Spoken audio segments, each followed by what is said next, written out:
Thank you again for inviting me, and I am really delighted to be able to talk about Harry White because I have always wanted to know more about him, and it's really interesting to find a group of people who are interested in him. And I can tell you what I know, and I think you've also talked to Jeff Meek, Yeah. Who's done a lot of the kind of research I think that really needed to be done into his life. But how I found out about him goes like this, basically. I met an important Russian researcher of the Stalin period who was visiting Toronto at the time. I was at the University of Toronto.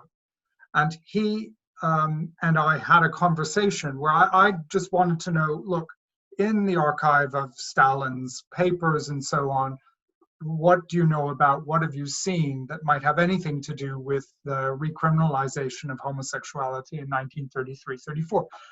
And he told me, this is already 1994, that the previous year, the Russian periodical that publishes documents from what's now known as the Presidential Archive of the Russian Federation, had published this document.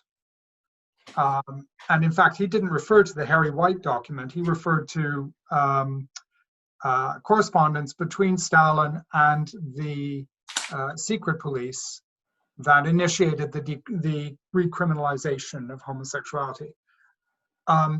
The archive it's come from is actually the former archive of the General Secretary of the Communist Party. So it's the holiest of holies. It's, you know, the safe at the back of Stalin's office, the safe at the back of Mikhail Gorbachev's office. And it is, I mean, it's bigger than a safe, obviously, but it is, the documents were considered, I guess you could say, the most radioactive. And what delights me about that is that the two things that were in that one issue of the journal, the official sort of correspondence between Stalin and the OGPU about criminalizing homosexuality, and this piece of humor, both come from the same file. So there's a file in this holiest of holies, in this archive, with, if you observe the page numbers that have been cited in both articles, you see that, there's about 20 pages between them. There's more material in there. And one day someone will get access to it and look at it. I hope it's a young Russian researcher in LGBT studies who gets that chance one day. But those were published documents already in 1993. But nobody had really tried to understand them. And so my work was an attempt to understand them and find context for them, try to understand where they came from. As far as I'm concerned, yes, they are genuine. The journal it was published in is very serious. And it's, you know, we have no reason to believe that this is a fabrication. I noticed in the conversation, the part that you sent me, that you had asked Zhenya whether it was a kind of artist's fabrication to imagine a mindset, imagine an imaginary world. And I know that goes on a lot in the art world, and particularly in LGBTQ art from this region. It's a very interesting aspect of LGBTQ art in the former Soviet republics. But in this case, it really did cross Stalin's desk. Stalin did annotate it.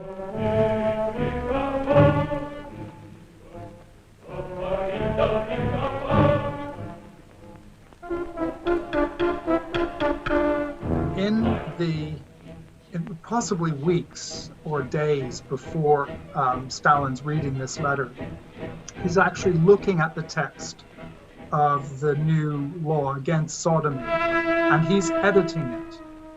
And we know that he changes the text fairly significantly. He gets a kind of template serving suggestion from the OGPU, from the secret police, in 1933, late 1933 or early 1934. And he looks at that, and there are some things in it that he doesn't like very much. So we see Stalin's blue pencil, and the secret police had proposed that not just ordinary sodomy should be a crime, but that sodomy performed in public or for pay, in other words, public manifestations of sexual activity between men and male prostitution should get higher penalties. So there's a second line in the law that the OGPU proposes that mentions public sex and sex for pay. And Stalin underlines the word public, publichna, and is clearly surprised by that. And then he strikes out the entire phrase because it's a little bit too graphic for him, and it probably shows the Soviet Union in a very poor light. If if people are selling their asses on the street, as it were, so that's how I imagine him thinking of it. So there's that.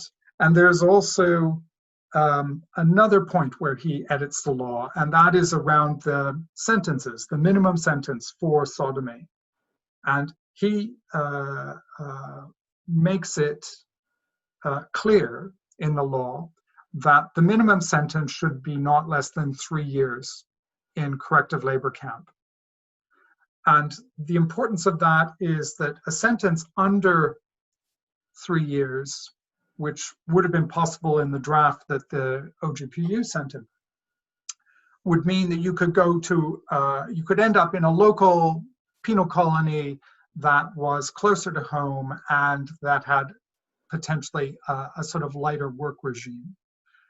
What he was doing by saying minimum 3 years was banishing you to the outer edges of the gulag, to the far north, to the far east, to the big construction projects, to the places where you would be chopping down wood and dying of emaciation.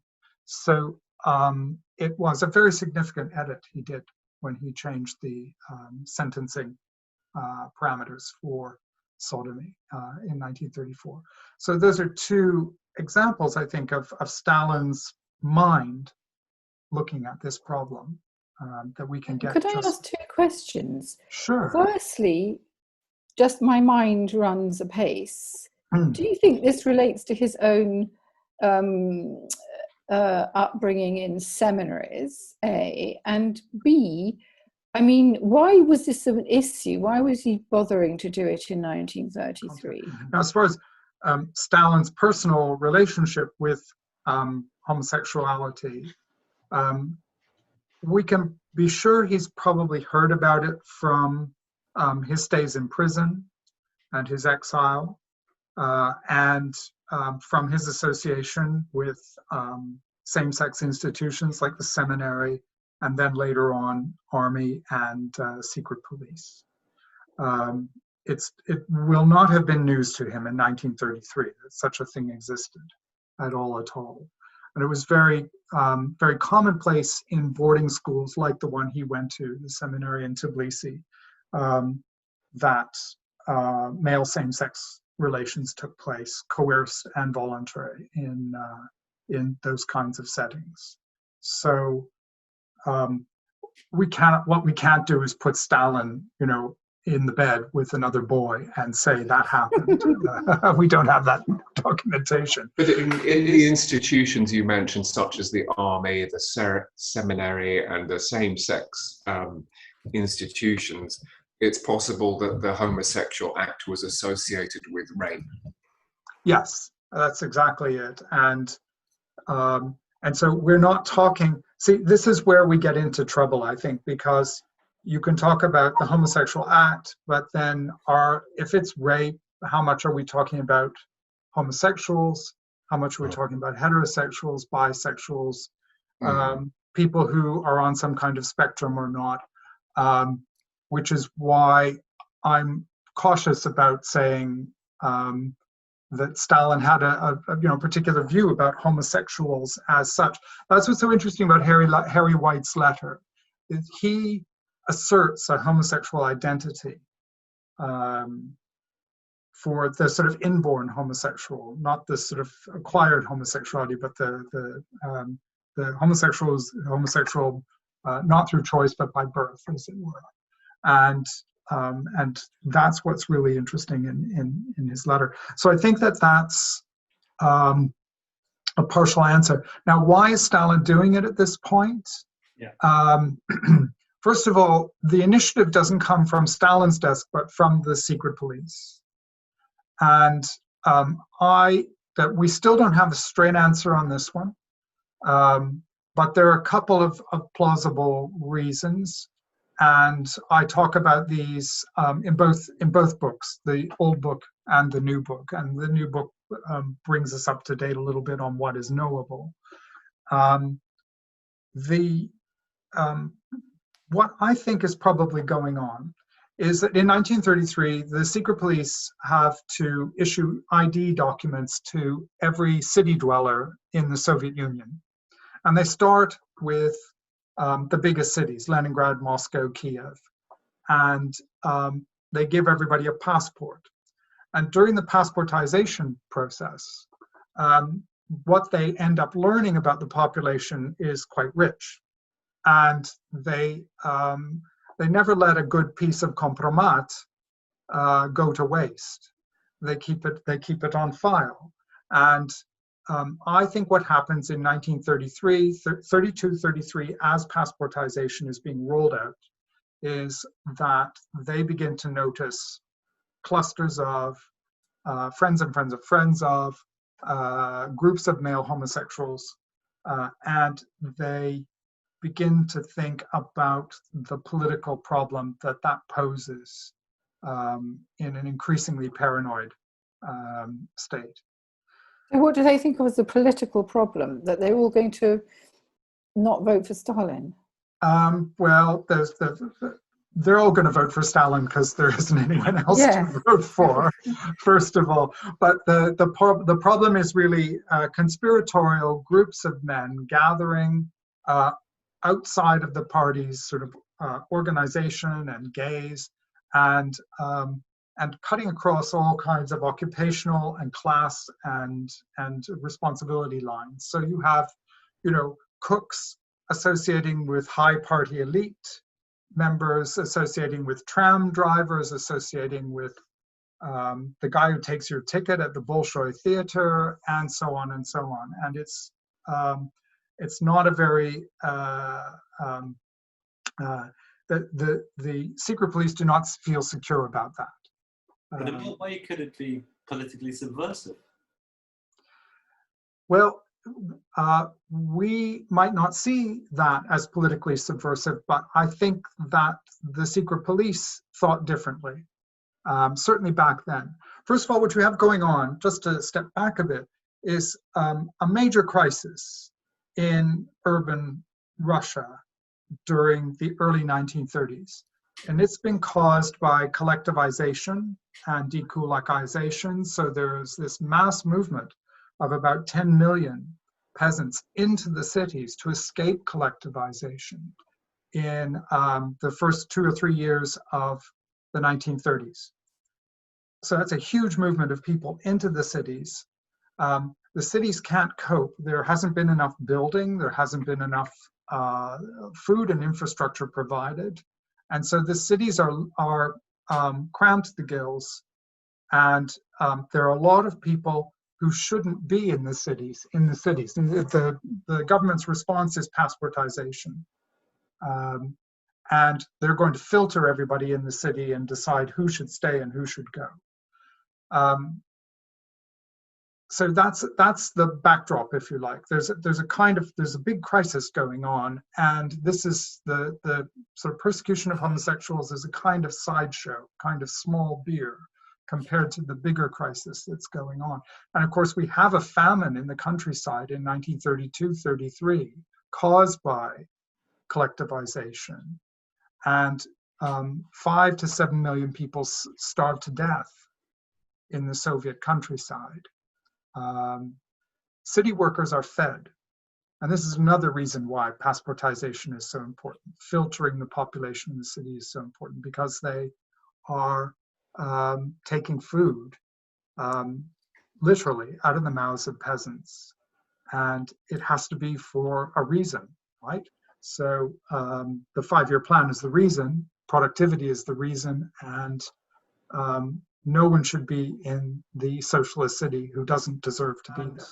Just think, if it had really caught on homosexuality, if all of those people coming from the countryside in their millions had been coerced or drifted toward this other Freemasonry of the homosexual, and then hey. Yeah. No, I think Matthew's underlined an interesting point, and that is the Bolsheviks' relationship to pleasure. My view is that the Bolsheviks really did not trust pleasure. They did not see it as a liberating revolutionary force. Alexandra Kollontai was anomalous. She talks about pleasure in her writing, very compelling novels, for example, and essays about women's access to pleasure as part of sexuality, and the transformative nature of that pleasure, the transformative importance of that pleasure for liberating women's psychology. Those are very powerful ideas, and that's why she gets shut down and is not really allowed to publicize them very much after about 1923. So there is a kind of disengagement with that liberation agenda of the early 1920s by this time. And it comes out of the Stalinization of the health ministry as part of it, and also the kind of the shift in priorities away from utopian forms of liberation to very practical, pragmatic, hard-nosed goals around militarization, industrialization, and 5-year plan investment. I still don't understand why homophobia is an absolute vital component in that. I don't understand why that would be. Well, homophobia is part of... Harry didn't understand either. Maybe no. Harry also didn't understand. Yeah, and I think that's a good point. Harry didn't get it. And he was being, I think, a very good Marxist in the way that he analyzed the problem. I'm not sure I agree with it on all accounts, but he offers a really very strong argument for retaining the existing situation and not implementing this law. But again, we have to go back, I think, to the mindset of the early 20th century when governments across the political spectrum, from liberal democracy to fascism, Nazism to communism, all thought they could control human populations at quite an intimate level. Is what Michel Foucault calls biopower. So actually trying to enhance, to grow populations and to make them healthier and to make them more capable as workers and as soldiers and as mothers. Everybody had their role to play, but the idea was that humanity was somehow malleable and perfectible, and that science actually offered ways to do that. And so as part of that, getting rid of sexual anomalies was made sense to a certain kind of mindset.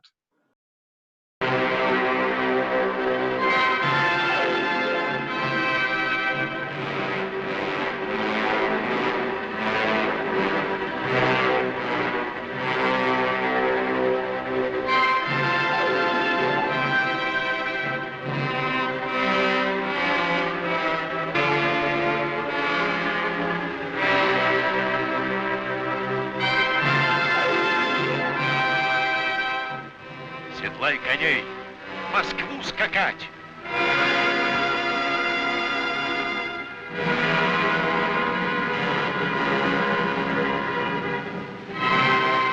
Ради русского царства великого.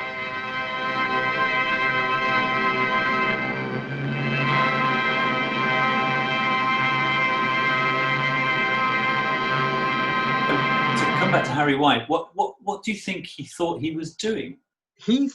I think he really genuinely did think there was a debate to be had, and that there were serious points to be made about this. I mean, he obviously had, quite a clear line worked out on how Marxism and some kind of anti-homophobic politics meshed together, how it worked. And I don't think he's alone in that. There's a genuine sense among thoughtful gay men in Soviet Russia that they are very much part of the sexual revolution, and that they understand the decriminalization of sodomy in 1922 as part of their birthright of their piece of the sexual revolution, if you like. Whether they all have the same sophisticated Marxist analysis that Harry develops for himself is another matter, but they certainly see the Russian Revolution as a revolution for them as well. I'm also getting a kind of going back to the Bolshevik relationship to pleasure. I'm getting something about the difference between adrenalines and endorphins, and that paranoia gives you a lot of adrenaline, and also tearing things down, taking risks and so on. I mean, those bring adrenalines, and whereas the sexuality is more endorphinous, and I think that Harry White's statements in the letter also are lighter. They're more endorphinous in the sense that when he says the fact of who he is doesn't restrict him from being a revolutionary. I mean, it's a more of a kind of, it's more on the endorphinous side. And I'm making a big jump then to say something about a kind of Edinburgh-based, being a good Marxist could also be being a good logical-minded Edinburgh man. In terms of Harry White and whether or not he's a typical Edinburgh man, I think he was much more loyal to Moscow than to Edinburgh, given that conscious choice at any moment in his life. He's certainly very committed to Moscow, isn't he? I mean, he's made an application, according to this letter, he's made an application to have his party membership transferred from the British Communist Party to the Soviet Communist Party, which is, like, a good Catholic priest going to Rome. I think it's the big commitment, and he obviously is struggling to remain in the Rome of the communist movement by trying to figure out how he's actually going to reconcile his homosexuality with his communism going forward. I mean, he's going around to different psychiatrists to find out, first of all, if they understand what the basis of homosexuality is and whether it's possible to cure homosexuality. I mean, he even, at least theoretically, contemplates whether he would undergo a cure if a pill were available, or if a Freudian session were available that could cure you. He talks about that possibility in the letter, which I went back to it today and read it again, and it's fascinating that actually, that he might renounce his homosexuality to maintain his faith, as it were, in communism. And he quite boldly says that he won't, and that I think is Matthew's endorphin moment. No, absolutely. I do think that in Angus's exhibition, and with its confrontation of painted works and made works, and then you have the documentary aspect and a different history, and you know there's a kind of you're moving between various different poles, and then you do see these statements, these graphic statements, and those statements are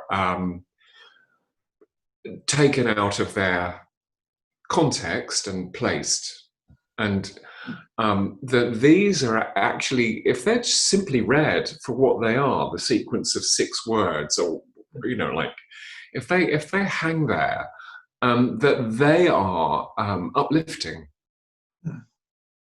I think there's a lot of adrenaline in it too. You don't address Stalin without a great deal of guts and a great deal of courage. This is about speaking truth to power, and putting yourself in a very vulnerable position. And so he was alerting the secret police of the fact that he was actually homosexual, and he was involved in a relationship with a Soviet citizen, a Russian man. And that is already putting yourself in danger. There's a lot of courage here that's really, really, really attractive, really admirable. But Harry White isn't arrested and stays. This is for sure. He does not leave the Soviet Union until August 1936. So what happens in this 2 years from May 34 to August 36? What on earth is going on there? You know, how can he survive? I can't really fill this space except with speculation.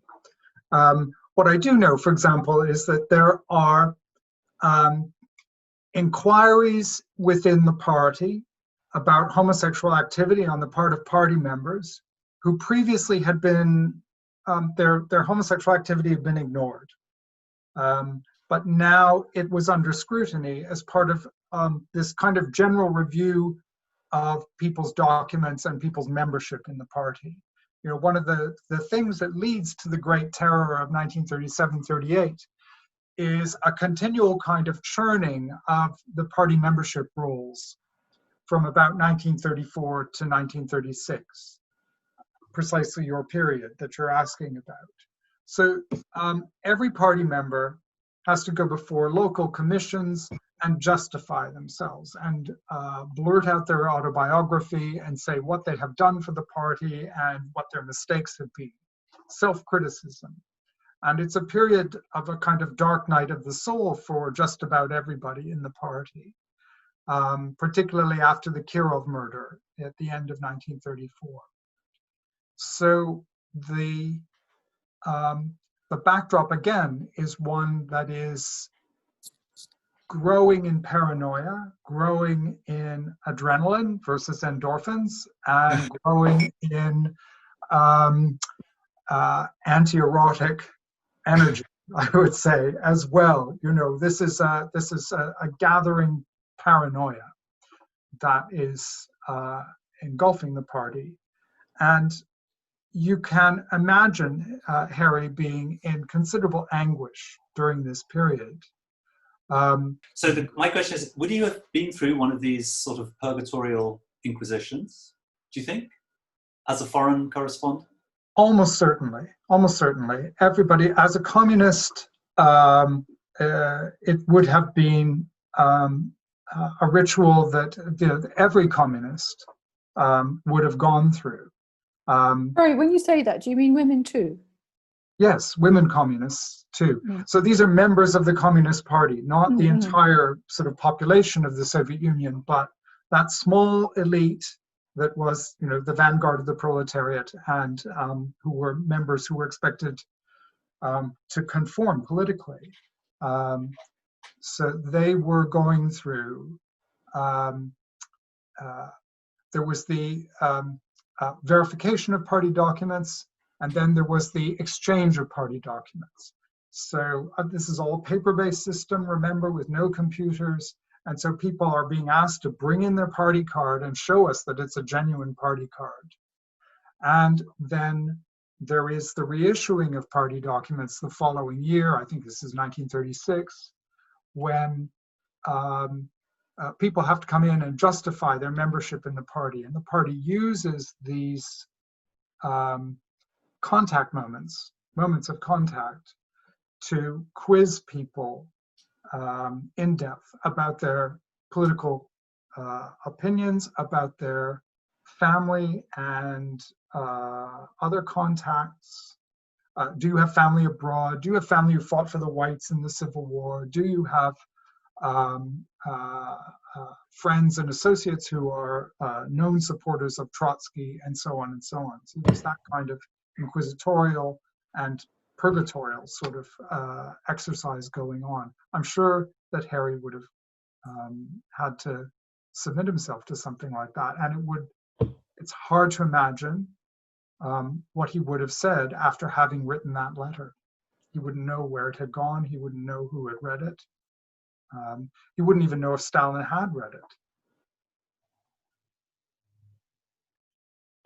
I mean, from these discussions, I'm getting more of a feel of a kind of a demonization of a whole contingent of people who somehow can't be trusted because they have an allegiance that's not clearly out there for communist principles, and that in Harry White's letter, because of the way he expresses himself, which I still feel has a trace of Edinburgh about it, his letter at length says, I can be trusted. We can be trusted. Mm-hmm. This is logic. This is good Marxism. This has a strong theoretical base, and so we are to be trusted. The queer men who are being interrogated by the OGPU in 1933 in St. Peter, in Leningrad, are bewildered.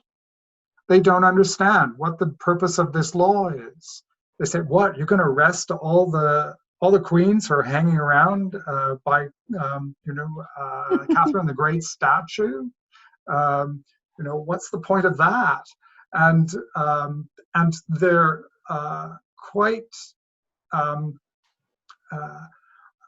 they're quite remarkably bold, cheeky even, with the OGPU. It's 1933, it's not 1937 yet. And they don't contend or argue with them, but they do actually express their bewilderment. And in a sense, they're also expressing their understanding of the sexual revolution, which was, Tsar Revolution too. So there they are in the police cells, and they're saying that as well. So yes, I think that there is there's a wider world to the world that produced Harry White and his letter. And it was a Russian-speaking world. It wasn't just an Edinburgh-produced extraordinary individual who makes the journey from Britain to the Soviet Union to become part of the Soviet project. But it's actually something that's made in the USSR. Just actually thought, because I was thinking about the contemporaneity of this Harry White situation with things like Foster's Maurice and class and things, but I can't remember, but I don't think that there's a working class voice speaking up in England, or Britain, in any way parallel to Harry White's from the point of view of his class. It's always the patricians and the Oxford-educated toffs who are seducing these lower class people who are writing the novels or speaking up or, you know, claiming themselves in a lineage from Oscar Wilde. Well, I think he deserves to be better known because we now care much more about sexual politics from left-wing perspectives. And we are not very good, actually, at understanding the genealogy of these perspectives and where they come from. We think everything started in 1968. And at some level, that's my sort of mischievous interpretation, I would say. But there is a tendency to think that it started with that, and that earlier iterations were fragmented or backward or failed to take account of certain things. You know, we have these various ways of looking at feminism and at sexual politics of the 1920s and 30s that condescend to look upon them as less developed. And I think that one of the extraordinary things about Harry's letter is that here you have condensed in 4,000 words a fantastic argument for the liberation of homosexuals from a communist perspective that's fully worked out. It just adds a whole different dimension to our understanding of what gay people thought about the nature of sexual politics in this period. And it's certainly, because he made that very brave intervention directly to Stalin, it gives us a window into what Stalin thought that's really critical for understanding the nature of the socialist world's take on homosexuality in a kind of Stalin and post-Stalin form. Without Harry White's letter, we wouldn't know that in quite the same way. An idiot and a degenerate to the archives. There's a lot in that. A lot in that.